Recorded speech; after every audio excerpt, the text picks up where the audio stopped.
하나님이 도와주실 줄로 믿습니다. 오늘 저는 요한일서 16번째 강해인데요, 진짜 믿음의 사람이라는 제목으로 은혜를 나누겠습니다. 자, 우리 이 요한일서가 이제 거의 끝나가는데 전체 주제가 바로 사랑이죠. 사랑. 근데 그 사랑도 사실은 믿음으로 가능하다. 하나님이 나를 사랑하신다는 믿음이잖아요. 그죠? 그 사랑으로 내가 남도 사랑할 수 있다고 하는 그 믿음으로 우리는 세상을 이기는 자가 되고, 그리고 용서할 수 없는 사람도 용서하고 사랑할 수 없는 사람도 사랑할 수 있다. 이런 자신감을 우리 요한이 우리에게 주고 있는 것이죠. 그래서 이제 이 요한일서 마지막 부분에 이 믿음에 대해서 계속 지난주, 이번 주, 다음 주 강조하고 있어요. 제가 이미 여러분에게 수년 전부터 믿음에 대한 정의를 4가지로 얘기한 거 기억나시죠? 믿음이란 보이지 않는 걸 보는 것이고, 하나님 안 보이지만 보이잖아요. 그죠? 또 믿음이란 이해가 되지 않아도 순종하는 것이다. 세 번째로 믿음이란 또 뭐예요? 없어도 드리는 것이다. 그리고 4번째로 믿음이란 뭐예요? 안 돼도 끝까지 하는 거다. 할렐루야. 여러분, 이 믿음의 이 정의라고 그럴까? 이거를 여러분이 확실하게 깨달으면요, 믿음의 사람 될 수가 있죠. 근데 오늘 이 요한이 이 믿음에 대해서 얘기하는데, 진짜 믿음의 사람이 되는데 필요한 믿음의 본질이라고 그럴까요? 믿음의 속성을 한 3가지로 이렇게 요약을 한 것 같아요. 첫째가 뭐냐면, 믿음에는 증거가 있다는 거예요. 믿음에는 증거가 있다. 시작. 믿음에는 증거가 있다 그랬어요. 우리가 보통 덮어놓고 믿으라 그러는데, 뭐 덮어놓고 믿을 수 있으면 좋지만 그러나 이게 쉽지가 않아요. 그래서 사실 좋은 말은 뭐냐면, 덮어놓고 믿지 말고 펴놓고 믿어라. 뭘 펴놔요? 성경을 펴놓고 믿어라. 자기를 믿는 게 아니라 바로 말씀을 믿는 것이다. 성경이 저와 여러분의 신앙과 생활의 절대적인 기준이에요. 우리는 성경대로 사는 사람이, 성경대로 믿는 사람이 크리스찬이에요. 동의하시면 아멘. 그렇기 때문에 오늘 이 성경에 우리가 이 믿음의 근거가 되는 그 첫 번째의 사실이 뭐냐면 증거가 있다는 거예요. 그냥 덮어놓고 믿는 게 아니라 확실한 증거가 있기 때문에 우리는 믿는 거예요. 자, 5장 6절에서 8절의 말씀이 그겁니다. 우리 다 같이 큰 소리로 시작. 이는 물과 피로 임하신 이시니 곧 예수 그리스도시라. 물로만 아니요 물과 피로 임하셨고, 증언하는 이는 성령이시니 성령은 진리니라. 증언하는 이가 셋이니 성령과 물과 피라. 또한 이 셋은 합하여 하나이니라. 우리가 예수 믿고 하나님을 믿는 이 믿음에 증거가 있다 이거예요. 그 3가지가 뭐냐? 물과 피와 성령. 물과 피와 성령. 시작. 물과 피와 성령이라. 물이라는 게 뭡니까? 물은 바로 예수님이 이 땅에 오셔서, 좀 더 구체적으로 말하면 세례를 받으신 거예요. 자, 세례를 받았다는 건 또 뭘 말하느냐? 예수님께서 이제 하나님이 시키신 일을 하는 거예요. 사역이에요, 사역. 요단강에서 세례 받으신 후에 하나님께서 이 예수가 무엇을 해야 될까를 밝혀주신 거예요. 그래서 예수님께서 30세가 되면서 세례 받고 나서 이제 이른바 공생애, 즉 사역을 하신 거예요. 천국을 보여주시고 가르치시고, 그리고 그 천국의 증거로 놀라운 하나님의 기적과 이사와 표적을 보여주셨죠. 그래서 그 예수님이 이 땅에 하신 사역을 3가지로 마태복음의 4장 23절에 요약했어요. 예수께서 가르치시고 전파하시고 고치셨다 그랬어요. 영어로 teaching, preaching, healing. 이게 바로 예수 사역이에요. 그래서 우리 교회가 바로 그런 일을 하는 거예요. 말씀을 가르치고 말씀을 전파하고, 그리고 치유하는 거예요. 몸과 마음과 영혼을 힐링하는, 치료하는 것이 바로 교회고, 그게 바로 예수 사역이고. 그래서 우리는 예수님께서 이 땅에 오신 사역이라는 증거가 있어요. 그것 때문에 우리가 믿을 수가 있는 거예요. 또한 물과 함께 피라고 그랬어요. 피가 뭡니까? 예수님의 죽음이죠. 예수께서 우리의 피를 흘리셨어요. 여러분, 신이 인간이 되고 또 신이 인간을 위한 제물이 되어서 피를 흘려서 죽었다? 기독교밖에 없습니다. 인간이 신을 위한 제물이 될지언정 신이 인간을 위해 죽은 종교? 기독교밖에 없어요. 죽으실 뿐만 아니라 부활하셨습니다. 그래서 여기서 이 피라고 하는 건 바로 예수가 우리를 사랑하사 십자가에서 죽으시고 죽었을 뿐만 아니라 부활하신 것을 말하는 겁니다. 이 아주 명백한 증거가 있기 때문에 우리는 믿을 수가 있는 것입니다. 여러분, 이 세상에 유명하고 위대한 사람, 놀라운 가르침 얼마든지 있습니다. 그러나 예수처럼 죽었다가 살아난 자 없습니다. 여러분, 공자나 석가모니나 마호메트도 결국 죽었어요. 그러나 예수님은 다시 사셨어요. 부활하셨어요. 예수님의 가르침, 석가모니나 공자님의 가르침하고 비슷한 거 많아요.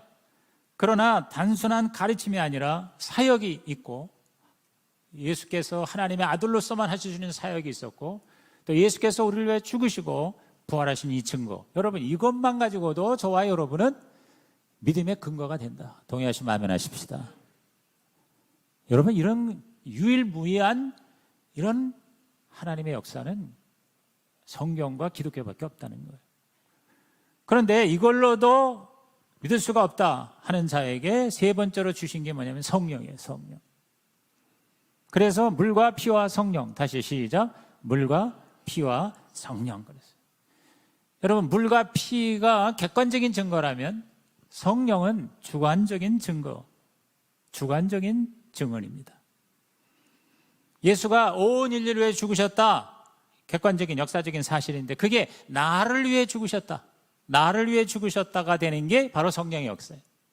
성령님께서 저와 여러분에게, 모든 그리스도인에게 각자를 찾아오셔서 그 예수가 그저 막연히 인류를 위해 죽은 게 아니라 바로 나를 위해 죽으셨다. 마치 이 우주에 나만 사랑하시기 위해서, 나만 위해서 죽으신 예수처럼 우리에게 경험하고 체험하게 하시는 이가 누구예요? 성령님이신 것이에요.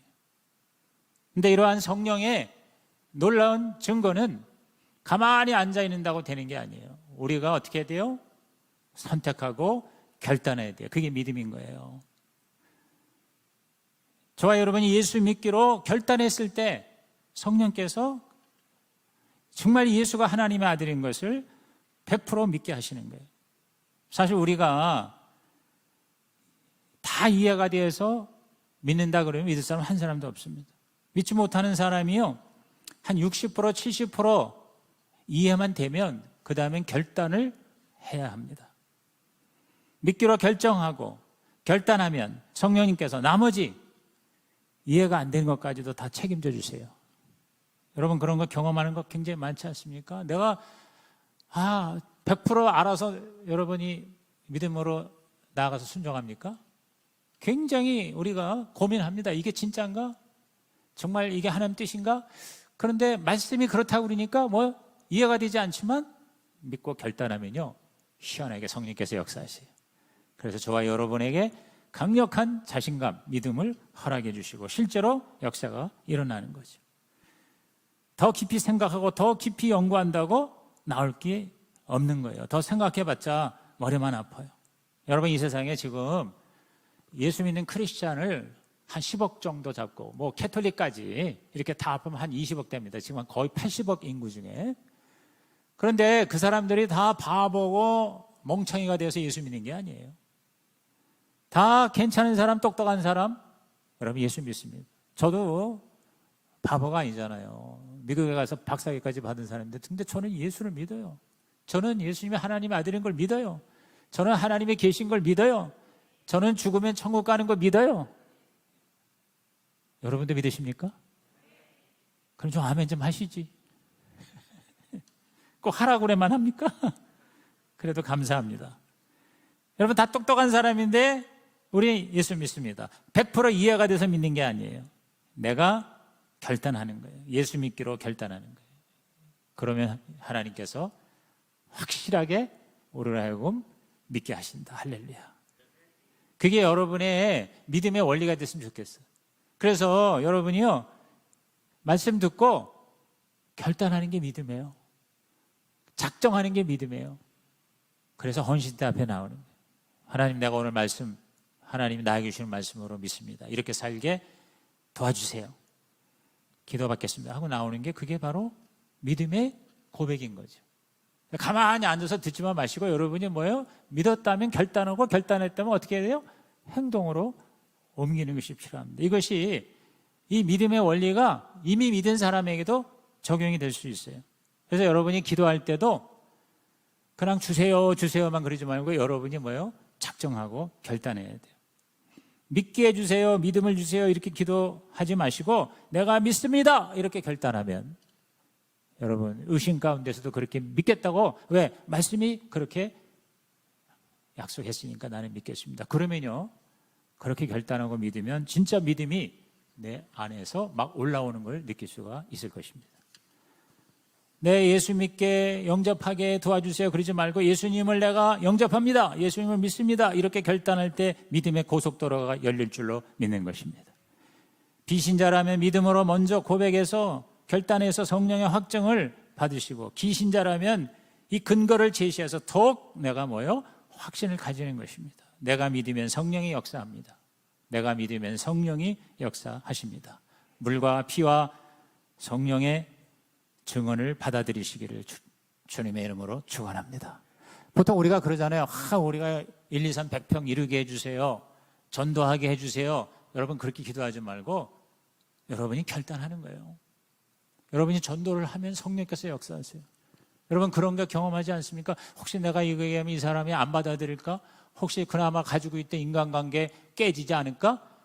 계속 그러고 그냥 걱정만 하고 불안해하고 고민만 하고 있다가 기회를 놓칩니다. 근데 여러분이 딱 결단하고 성령님을 의지하고 예수 믿으라고 우리 목장에 한번 오라고 그렇게 얘기하면 그 다음부터 성령이 역사한다 이 말이에요.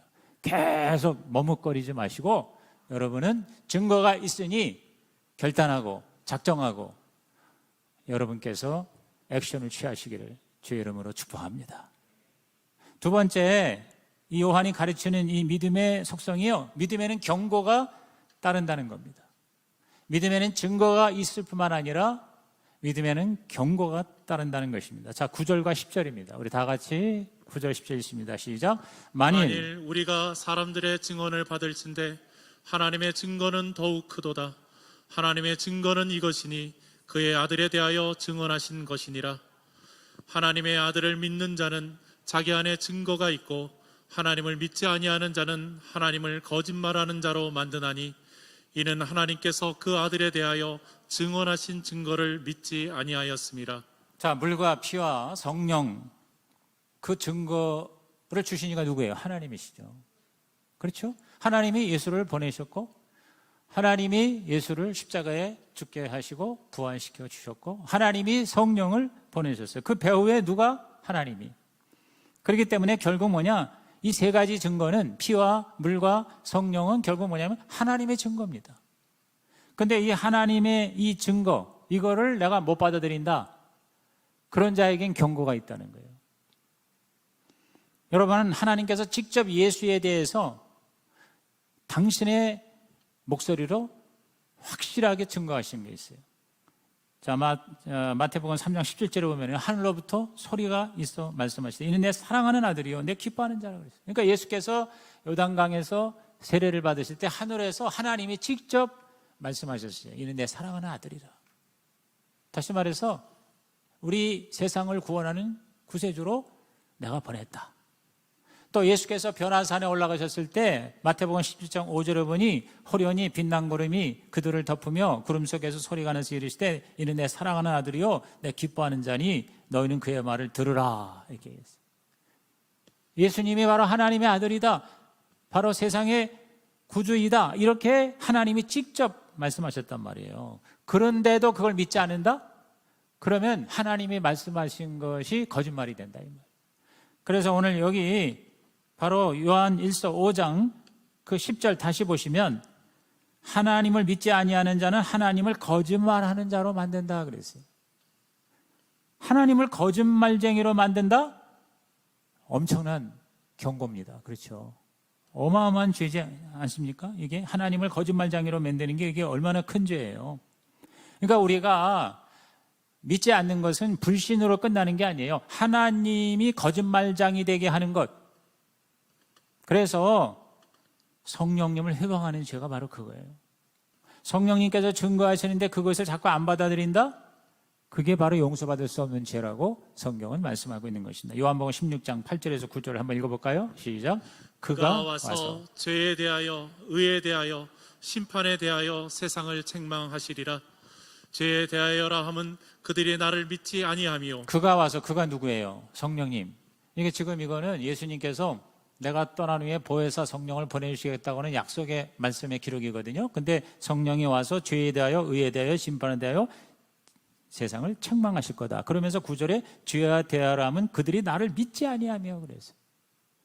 그러니까 여러분 이 세상에서 가장 큰 죄가 뭐냐면요. 뭐 이렇게 악한 일을 많이 한 것이 아니라 하나님을 믿지 않는 거예요. 여러분 지옥에 가는 게 죄를 많이 지어서 간다기보다 예수 안 믿어서 가잖아요. 아주 쉽게 말하면. 그러니까 안 믿는 죄가 가장 큰 죄야. 안 믿는 죄가 용서받을 수 없는 죄야. 성령님이 자꾸 증거하시는데 하나님이 그렇다고 그러는데 아니라고, 나는 그거 못 받아들이겠다고. 그거 뭡니까? 그러면 하나님이 진리를 얘기하는데 진리가 거짓말이 되는. 그러니까 하나님이 거짓말쟁이가 된다. 여러분 하나님을 거짓말쟁이로 만드는 거, 이거 얼마나 무섭고 끔찍한 죄입니까? 여러분 우리가 진리를 말하는데 그거를 안 들어주면은요 얼마나 여러분 기분이 나빠요. 얼마나 상처를 받아요. 나는 진리를 얘기하는데 나를 거짓말로 그게 진리가 아니라고 그렇게 주장하면 여러분 감당하기가 어렵습니다. 제가 아주 오래전 얘기인데 저 신촌인가 어디서 이제 운전을 하다가 분명히 파란불이 있어서 나는 갔거든요. 근데 경찰이 나를 딱 잡더라고. 그러면서 당신이 빨간불에 지나갔다 이거지. 그래서 아니라고, 나는 파란불 보고 지나갔다. 그때는 아마 이 노란불 시스템이 없었던 때인가 봐요. 이 노란불이 이게 처음부터 된 게 아니라 이 미국식을 따라한 거거든요. 그러니까 파란불에서 빨간불로 바로 바뀌는 게 아니라 잠깐 한 2, 3초 동안 노란불 있잖아요. 그러니까 그 노란불 지나가는 거는 다 오케이잖아요. 그죠? 그건 봐준다고, 노란불. 그러니까 그만큼 이제 그거를 미리 대비하라 그런 소리겠죠. 근데 그 당시에는 그런 게 없었고 파란불에서 바로 빨간불이 되거든요. 근데 나는 분명히 파란불로 내가 지나갔다고. 근데 경찰이 나를 보고 빨간불에 지나갔으니까 딱지 띄겠다는 거예요. 아니라고, 나는 파란불을 분명히 보고 갔다고. 근데 그 사람은 또 아니라고, 당신이 나보고 거짓말하는 거라서 해서 내가 거짓말한다는 말에 내가 열받은 거예요. 그래가지고 더 강하게 나는 파란불이라 한 10분인가 이렇게 그냥 실랑이를 벌이는 거예요. 네? 이제 드라이브 라이선스 운전면허증 달라는데 안 줘. 내가 안 주고. 왜? 나는 파란불에 갔다고. 나는 거짓말쟁이가 아니라고. 뭐 그렇게까지 얘기는 안 했지, 속으로. 내가 왜 거짓말쟁이. 근데 아마 그 친구가 나한테 거짓말하지 말라 그런 식으로 얘기한 것 같아. 그러니까 내가 너무 그걸 못 감당하는 거예요. 그냥 딱지 한번 띄지, 벌금은 아니지, 이게 뭐라 그래, 벌칙금 내가 물지 이럴 수도 있는데 나보고 거짓말했다고 그러니까 그런 식으로 나오니까 내가 이걸 참을 수가 없어서 계속 그러다가 그 사람이 계속 주장하니까 내가 목사라는 걸 얘기했어요. 내가 목사라고, 목사가 거짓말하겠어? 근데 그런 식으로. 그랬더니 그 사람이 이렇게 보더니 그냥 가래. 와, 내가 목사이기 때문에 그때 내가 득을 봤어요. 우리 휴스턴에 있는 최영기 목사님이 얼른 보면 목사님 같이 생기지 않았거든요. 그러니까 자기가 그렇게 생각하는, 그분은 자기 외모에 대해서 좀 열등감을 가지셨어요.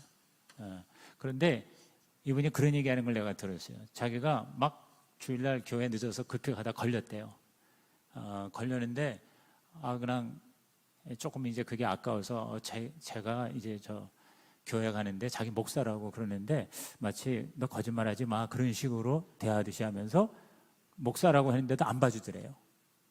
그런데 그 비슷한 타임에 자기 교회 집사가, 어느 목자가 있는데 이분이 약간 목사님처럼 생겼나 봐. 근데 이분이 이제 가다가 걸렸어. 그래서 어디 가는 길이냐고 그러니까 나 교회 가는 길인데 좀 빨리 가다가 내가 속도 위반했다고 그랬더니 그 경찰이 Are you a pastor? 그렇게 얘기했대요. 당신 목사냐고. 그래서 그걸 잘 못 알아들었는지 그냥 가만히 이렇게 있었더니 그냥 가라는 거예요. 교회 간다는 소리는 정확히 하는데 목사냐고 물어봤을 때 그냥 그렇게 우물쭈물 하다 보니까 그럼 가세요 그러더라는 거예요. 그래서 그 최 목사님이 뭐라 하냐면 자기는 진짜 목사인데 목사로 안 봐주고 그 다음에 자기 교회 집사는 목사도 아닌데 목사인 것처럼 대접을 해주더라 그러면서 아무래도 내가 목사처럼 안 생겼나 봐요 그러더라고. 예, 그런 게 기억이 나요. 근데 제가 지금 이 설교를 준비하면서 나를 거짓말한다고 할 때 못 참는 거예요. 여러분 미국 사람은요 You are liar 이 말을 가장 못 참아요. 당신 거짓말쟁이야. 여러분 이거 그렇게 얘기하면 총 들고 죽이려고 그럽니다. 가장 모욕적인 말이 당신은 거짓말쟁이. You are liar. 워터게이트 사건 같은 게 바로 그거 아니에요. 여러분 미국 사람들은 정직을 굉장히 강조합니다. 뭐 미국이 다 그런 건 아니지만 그러니까 그 강대국이 되고 위대한 나라고 선진국일수록 뭐냐면요 법과 원칙을 지키고 거짓말하지 않고 정직한 거거든요. 그런데 하나님의 입장에서는 더 말할 것도 없죠. 하나님이 자기를 거짓말장이라고 그렇게 대하는 사람을 여러분이 용서할 수 있겠어요? 근데 오늘 이 말씀이 뭐냐면 자꾸 믿지 않고 결단하지 않고 하나님 말씀을 선택하지 않는 그러한 자가 뭐냐? 하나님을 거짓말하는 자로 만드는 것이다. 이렇게 얘기했습니다. 여러분 약속을 믿어줘야 돼요. 사람끼리의 약속도 그걸 믿어줄 때 관계가 좋아지는데 하물며 하나님과의 관계는 말할 필요가 없죠. 하나님이 그렇다면 그런 거예요. 그게 믿음이에요. 따라합시다. 하나님이 성경이 그렇다면 그런 거다. 아니 예수님 영접하면 하나님 자녀가 된다. 그래서 오늘 죽어도 천국 간다. 이렇게 약속을 했어요. 그래서 그 말씀을 전해가지고 그렇게 이제 예수 영접에서 영접시켜놔서 나중에 확인하거든요. 그래서 오늘 밤 죽으면 천국 갈 수 있습니까? 아 글쎄요. 죽어봐야 알겠는데요. 여러분 이건 뭡니까? 하나님이 요한복음 1장 12절에 영접하는 자 그 이름을 믿는 자들에게는 하나님의 자녀들은 권세를 주셨다 하는 이 말을 뭐요? 안 믿는 거예요. 그럼 하나님 거짓말쟁이지. 하나님이 그렇다고 그러는데 그거를 아니라고 하니까 하나님이 거짓말쟁이가 되는 거잖아요. 정말 정직하게 참되게 살면 하나님께서 복을 주신다 그랬는데 정직하게 살면 제대로 못 산다. 정직하게 사업해가지고 망한다. 이런 사람들이 많습니다. 그래서 적당히 타협을 하잖아요. 그게 뭐냐? 마태 6장 33절에 먼저 하나님의 나라와 의를 구하면 모든 걸 더하여 주시겠다 하는 그 약속이 거짓말이 되는 거예요. 성경대로 살면 낙오자가 되는 게 아니라 진짜 성공자가 된다고 하나님이 그렇게 말씀하셨는데 그걸 내가 믿지 못하고 그걸 순종하지 않으면 그러면 뭐야? 하나님 거짓말하고 있는 거죠. 지난주에 요한일서 5장 3절에 하나님이 계명 주셨는데 그 계명은 무거운 게 아니다 그랬는데 자꾸 우리는 계명을 아이고 힘들어, 아이고 부담스러워, 아이고 주님 뜻대로 사는 게 너무너무 힘들어 그러면 뭐예요? 하나님이 웃음꼴이 되는 거죠. 죽겠다 그러면 안 된다 이 말이에요. 하나님이 losing face, 하나님의 뭐예요? 얼굴이 체면이 깎이는 거예요. 하나님이 거짓말쟁이가 되는 거예요. 그럴 때 저와 여러분 지금 내가 뭔가 잘못됐구나라고 자기를 성찰하고 하나님이 힘든 게 아니라는데 자꾸 내가 힘들다고 하면 뭐예요? 하나님이 불편한 거예요. 하나님이 거짓말하시는 자가 되는 거예요. 그래서 저와 여러분이 말을 조심해야 되고요. 믿음이라는 게 딴 게 아니에요. 말씀을 말씀되게 하는 게 믿음이에요. 말씀을 하나님의 말씀대로 진리로 그렇게 여기는 게 바로 그게 믿음이다. 그래서 제가 저한테도 얘기하는 겁니다. 네 생각을 믿지 말고 하나님 말씀을 믿어라. 믿음이라는 거는 내 생각을 믿는 게 아니라 말씀을 믿는 거예요. 너무나도 많은 경우 우리는요 믿습니다 하지 자기 생각을 믿는 거지 하나님의 말씀을 제껴놓고 그러니까 자기 생각이 자꾸 흔들리는 거예요. 그렇죠? 아브라함에게 너로 큰 민족이 되게 하고 복의 근원이 되게 하리라는 그 약속을 아브라함이 믿었단 말이에요. 그래서 하나님께서 약속하신 걸 그대로 이루셨다는 거예요. 왜? 하나님은 거짓말쟁이가 아니에요. 하나님은 한 번 약속하면 반드시 이루시는 하나님. 여러분이 약속하시는 하나님만 믿지 말고 약속을 지키시는 하나님도 믿으시기를 주님의 이름으로 축복합니다. 우리는 믿기로 작정해야 돼요. 결단해야 돼요. 아멘입니까 여러분? 이게 경고가 된다는 거예요. 그러니까 믿지 않으면 믿지 않는 것 자체가 하나님 앞에 범죄함이 된다 이 말이에요. 그러니까 저와 여러분은 뭐요? 그냥 믿어야 돼. 그냥 믿어야 돼. 세 번째로 오늘 우리가 깨달아야 될 것은 믿음은 영생을 누리게 한다는 겁니다. 믿음은 영생을 누리게 한다. 첫째가 뭐예요? 믿음엔 증거가 있다고 그랬죠? 물과 피와 성령의 증거예요. 그 다음에 두 번째, 믿음은 경고가 따른다는 거예요. 안 믿으면은 큰일 나는 거예요. 세 번째 뭐냐? 믿음에는 영생이 따르게 되고 영생을 누리게 한다는 겁니다. 믿는 자가 영생을 누린다는 거예요. 자, 11절, 12절 말씀입니다. 시작. 또 증거는 이것이니 하나님이 우리에게 영생을 주신 것과 이 생명이 그의 아들 안에 있는 그것이니라. 아들이 있는 자에게는 생명이 있고 하나님의 아들이 없는 자에게는 생명이 없느니라. 자, 이제 이 요한은 결론적으로 이 요한일서를 쓴 목적, 나중에 이제 요한복음을 쓸 때도 그런 얘기를 했어요. 요한복음을 쓰거나 요한일서를 쓰거나 쓴 목적이 뭐냐면 믿는 자에게 영생이 있음을 알게 하기 위해서, 믿는 자가 영생을 얻은 것을 확실히 알게 하기 위해서 이 요한복음도 쓰고 요한서신도 썼거든요. 그럼 영생이 뭐냐? 영생이라는 것은 영원히 존재하는 것 이상의 의미입니다. 영원히 존재하는 것이 영생이라면 지옥에 가는 사람도 영원히 존재하지 않습니까? 그러니까 어떤 시간적인 길이로서가 아니라 퀄리티를 말하는 거예요. 하나님의 생명이 영생이에요. God's kind of life. 하나님의 생명과 같은 생명이 영생이고, 그 다음에 하나님과의 관계성이 영생이에요. 이 조의 아이오나라는 이 영생이라는 단어는 바로 하나님과의 관계, 그 관계가 뭐냐면 하나님과 나하고 뗄래야 뗄 수 없는, 그러니까 하나님 거 내 거 내 거 하나님께 되는 거예요. 그러니까 하나님의 생명이 바로 나에게 임하는 거, 이것이 바로 영생이라는 거죠. 그렇기 때문에 우리에게서 죽음조차도 이 관계성을 깨뜨릴 수가 없어요. 그러니까 우리는 죽어도 천국이죠.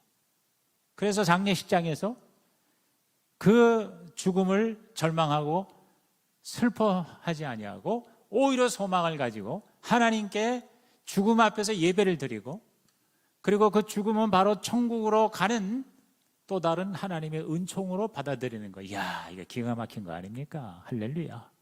그러니까 저와 여러분이 영생에 대한 확신이 있으면요, 뭐가 문제겠냐고요. 진짜 하나님이 내 안에 있고 하나님의 생명이 나의 생명이 된다 그러면 죽음조차도 우리에겐 축복이 된다. 할렐루야. 여러분, 이것이 믿음이다.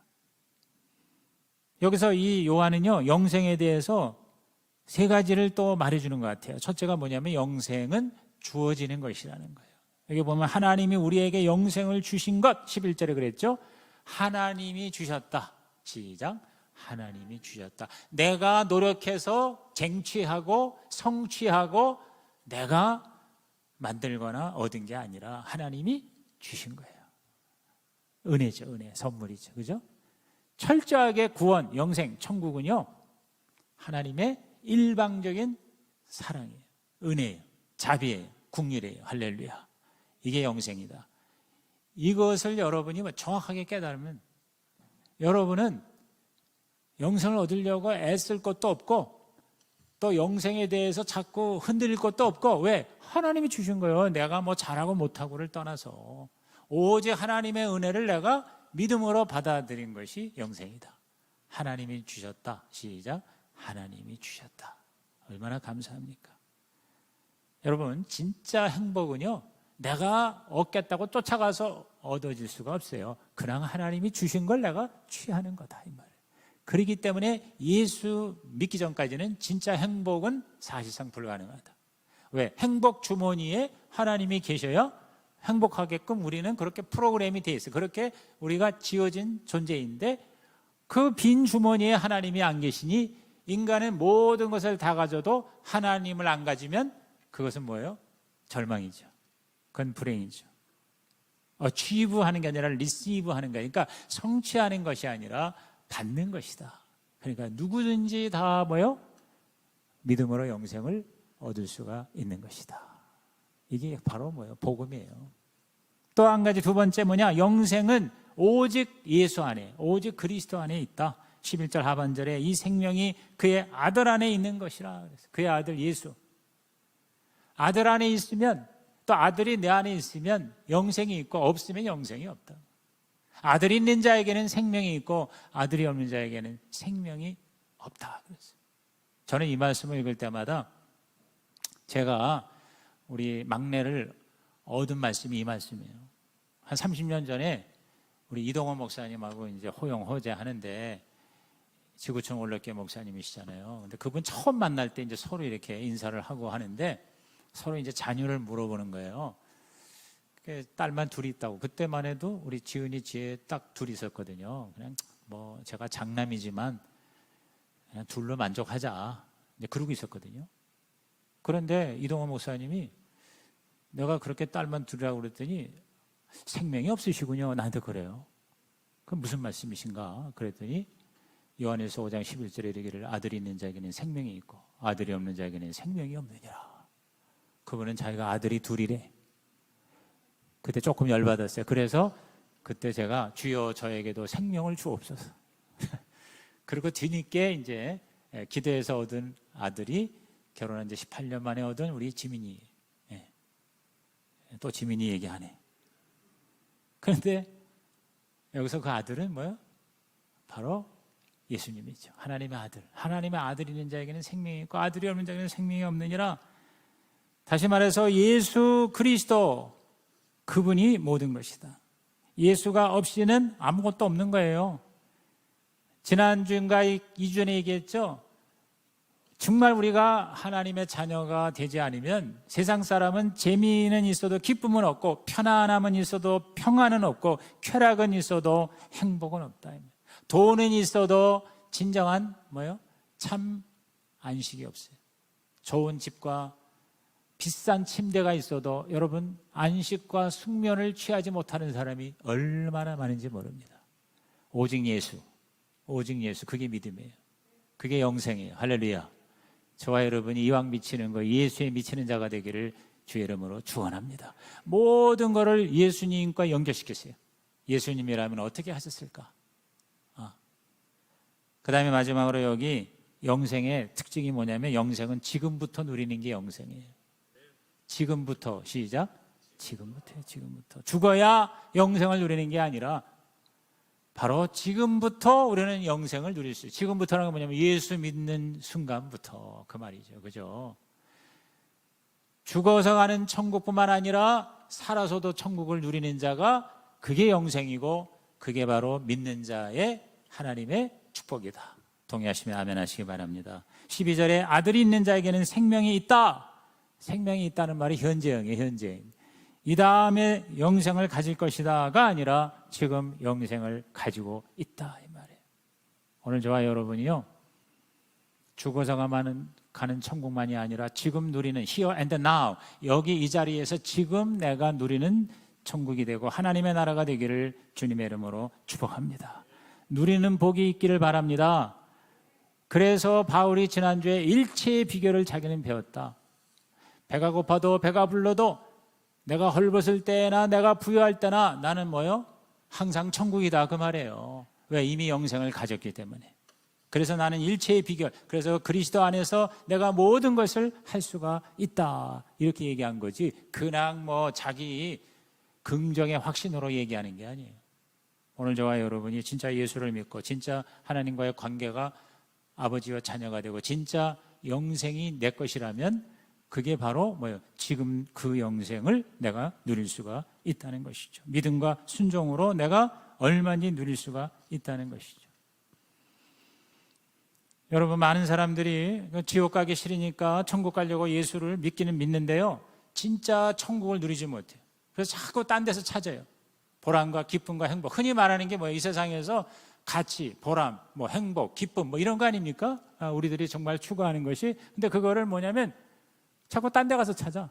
하나님이 이미 주신 것을 누리질 못하고 돈을 많이 벌어가지고 뭔가 내가 해봐야지. 예수 믿는 사람 중에서도 아주 돈에 미친 사람이 있습니다. 뭐 그게 나쁘다는 게 아닌데 그러나 이미 내가 하나님의 그 영생을 가진 자로서 그 돈이 수단이 돼야지 그 돈이 목적이 되는 사람들이 있어요. 왜? 그거를 내가 가지고 있어야만 내가 뭐야 살맛이 나겠다 이 소리거든요. 어떤 사람은 뭐 자기의 어떤 뭐 비전, 꿈, 어떤 야망, 또 뭐 자기가 좋아하는 어떤 거, 어디 뭐 취미 생활 아니면 나름대로 세상의 어떤 것에 이렇게 몰입을 해서 거기서 자꾸 찾으려고 그래요. 거기서 의미를 찾으려고 그래요. 절대적인 하나님의 나라가 있는데 상대적인 세상의 가치를 추구하면서 피곤한 인생을 살아가는 그리스도인들이 얼마나 많은지 몰라요. 아마 제일 답답한 건 뭐냐면요, 전도를 했는데 뭐라 그러냐면, 좀 세상 재미 좀 보고 죽기 전에 그때 은퇴한 다음에 내가 예수 믿을게 하는 사람이 있어요. 여러분, 그런 사람, 저도 여러 사람 전도하다가 그런 사람 봤어요. 그냥 나중에 이 다음에, 그래서 이 다음에 마귀, 내일 마귀, 차차 마귀가 제일 무서운 마귀라는 게 그 말이에요. 그러면서 예수 믿는 거를 이렇게 보류를 하는 사람이 있습니다. 제일 답답한 사람이죠. 사실 우리의 책임이 있다고 생각해요. 왜냐하면 우리 예수 믿는 사람이 재미가 얼마나 없으면 내 재미 좀 보다가 예수 믿겠다고 하겠냐 이 말이에요. 우리가 정말 행복하게 너무너무 진짜 없어도 있는 것처럼 이렇게 멋지게 살면 나도 예수 믿어야 되겠다 이러는데, 예수 믿는 사람이 더 뭔가 이렇게 피곤하고 힘들고 우울하고, 그 다음에 뭔가 좀 이렇게 인생을 사는데 이렇게 루저 같은, 실패자 같은 이런 모습을 보이니까 세상 사람들이 예수 믿는 거 별로 안 좋아. 그건 마치요, 잔치상 앞에서 배고픈 사람이 죽을 주세요, 굶어 죽기 전에 죽 먹고 죽겠어요 하는 것과 마찬가지예요. 우리가 예수 믿는다는 것은 이 세상에 있는 것 플러스 알파, 이 세상에서 누릴 수 없는 모든 좋은 거를 하나님이 그냥 잔치상으로 우리한테 이렇게 차려주신 거거든요. 그거를 쳐다보면서 자꾸 죽을 찾지 말고 그 모든 좋은 것들을 다 마음껏 먹고 누리고, 그리고 그걸 다른 사람에게도 나누어주는, 생명을 얻되 풍성히 얻는 삶을 살아가고 누리시기를 주님의 이름으로 축원합니다. 여러분, 예수 믿는 게 그저 지옥 가지 않을 정도로만 믿는 것이 된다면 비참한 겁니다. 지금 천국을 누릴 수가 있는 것입니다. 신학적으로 말하면 이미 임한 천국, 그러나 아직 완성되지 않은 하나님의 나라, 이게 already but not yet 이라고 하는 것으로 표현되는데, 그게 바로 교회입니다. 그게 바로 저와 여러분입니다. 이 땅에서 예수 믿고 교회라는 공동체에서 사는 것은 이미 천국 임한 거를 내가 어떻게 해요? 경험하면서 사는 거고, 그러나 아직 완성되진 않았어요. 주님 다시 오실 때, 저와 여러분이 죽어서 부활하여 천국에 들어갈 때 완성되는 것이 천국이에요. 그러나 완성은 그때 되지만 이미 임한 것이다 이 말이에요. 이걸 여러분이 믿는 것이 진짜 믿음이에요. 천국은 이미 내 안에 있다. 시작. 천국은 이미 내 안에 있다. 나는 이미 천국이다. 시작. 나는 이미 천국이다. 나는 하나님 나라다. 정말 내가 믿고 영생을 얻었다. 내가 진짜 하나님을 믿는 자녀라면 뭐예요? 나에게는 모든 것이 다 천국이다. 어려움도 고난도 질병도, 그리고 모든 이 세상에서 손해보는 것 같은 것도 결국은 뭐냐? 하나님의 베스트다. 하나님의 나라다. 할렐루야. 아니 죽음까지도 해결했는데 뭐가 문제겠냐? 이런 자신감으로 여러분이 하루하루 살아나가시기를 주의 이름으로 축복합니다. 우리 명절 때 모였는데 어쩌고 저쩌고 이렇게 얘기하는 거, 그거 사실은 아무것도 아닙니다. 내가 하나님 자녀인 거, 이것이 최고다. 나는 예수 믿음으로 인생에 살 만한 가치가 있다. 나는 날마다 아침 저녁으로 하나님의 나라 천국을 살아가고 있다. 할렐루야. 이것을 증거하는 저와 여러분 되시고, 또 이번 명절 기간 되시기를 주님의 이름으로 축원합니다. 자, 이제 레마 카드 꺼내시고요. 오늘 주신 말씀 중에서 나에게 주시는 하나님의 레마가 무엇일까? 첫째, 믿음의 증거를 얘기했죠. 물과 피와 성령이라는 확실한 증거가 우리에게 있습니다. 둘째, 믿음의 경고를 얘기했죠. 안 믿는 것은요, 하나님을 거짓말쟁이로 만드는 것이니, 여러분 얼마나 이게 정말 끔찍한 일입니까? 세 번째로, 믿음은 영생을 누리게 합니다. 죽어서 가는 천국이 아니라 지금 이 세상에서 천국의 맛보기, 천국의 전체를 우리는 누릴 수가 있다는 것이죠. 시간 드릴 테니까 레마 카드를 꺼내서 적으시기 바랍니다.